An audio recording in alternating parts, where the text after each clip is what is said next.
So ayan mga kalods, naganda isang malaking kawa. Yan, nilagay yung mga palaka. Grabe, ang dami. Tapos nilagyan ng itlog. Grabe. Nilagyan ng harina.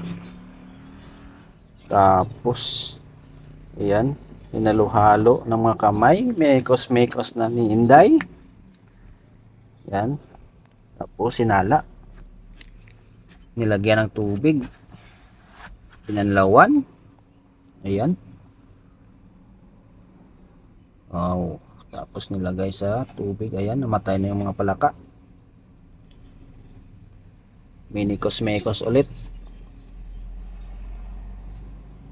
Ini sinalin ulit. Yan, nag-iwa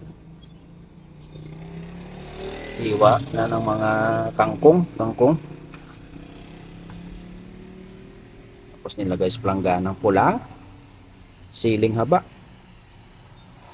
Iniwa-hiwa sa maliliit na parte.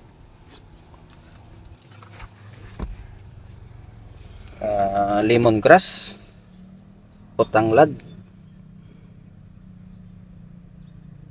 para amoy, mabangong amoy ng lemongrass. Ayan, parang kanyon dito parang alusiman. Tapos nilaga lang yung tanglad, nilagay yung sili, tapos yung mga palaka, asin, curry powder, tsaka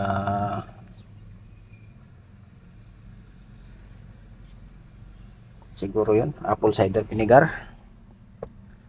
Nilagay na yung mga pampalasa, yung kangkong,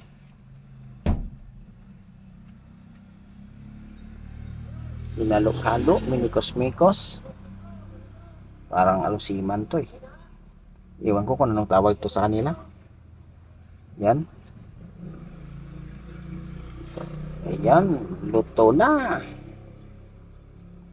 So nagsiserve na siya. Ayan na. Wow,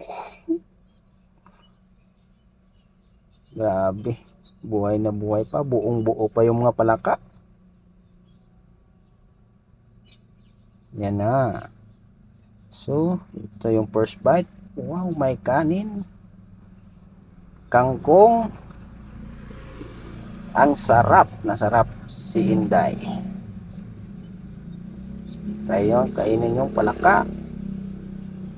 Ang lutong, ang sarap. Pati yung laman. Don't forget to like and subscribe. Hit the notification, bill comments, and share.